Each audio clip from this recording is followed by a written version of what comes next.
नागपूर जिल्ह्यातील कुही तालुक्यातील तारणा गावात गेल्या काही दिवसापासून झालेल्या मुसळधार पावसामुळे जनजीवन विस्कळीत झाले आहे। सततच्या पावसामुळे शेतकरी व गावकरी मोठ्या अडचणीत सापडले आहेत। गावातील अनेक रस्ते पाण्याखाली गेले असून घरांमध्ये पाणी शिरल्याने नागरिकांचे मोठे नुकसान झाले आहे। शेतजमिनी पाण्याखाली गेल्यामुळे सोयाबीन, कापूस आणि धान यासारख्या पिकांचेही मोठ्या प्रमाणावर नुकसान झाले आहे। स्थानिक नागरिकांनी प्रशासनाकडे तातडीने मदतीची मागणी केली आहे। ग्रामपंचायत व महसूल विभागाकडून पंचनामे सुरू करण्याची मागणी होत आहे। पावसामुळे वीज पुरवठा खंडित झाल्याने गावात अंधाराचे साम्राज्य आहे।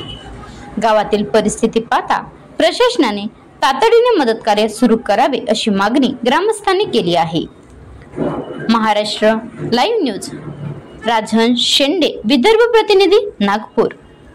आज दिनांक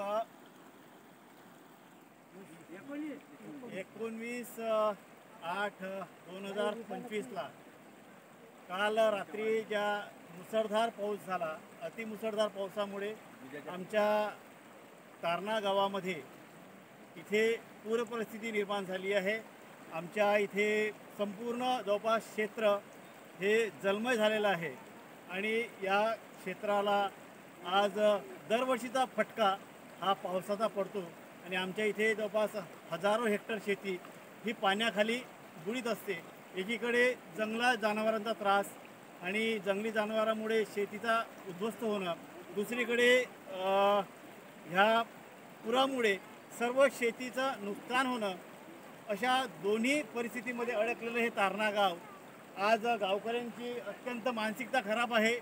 एकदम पिकं भरभराटीला आलेली असताना पूर्ण पाण्याखाली बुडालेली आहेत आणि या पिकाचं सर्वेक्षण करून तीळ मात्र फक्त हातात मिळते, ते केराची टोपली।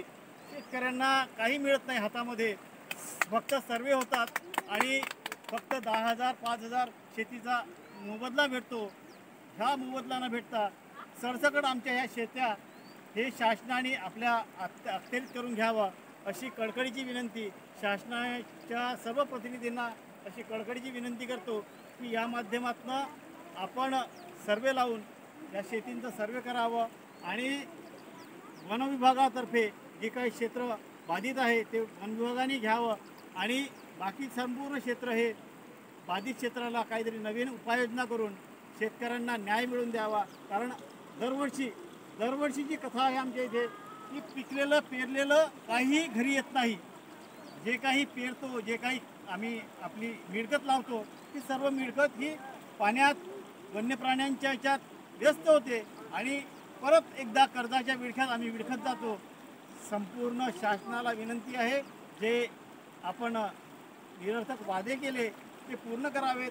शासनाच्या शेतकऱ्यांचे जे कर्जमाफीचं धोरण होतं ते आपण पूर्ण करावं अशी आपणास सर्व फडणवीस साहेबांना विनंती करतो आणि हा व्हिडिओ शासनामार्फत पोचवावा अशी मी शासनापर्यंत पोचवावा अशी आपणा सर्वांना कळकळीची विनंती करतो। धन्यवाद।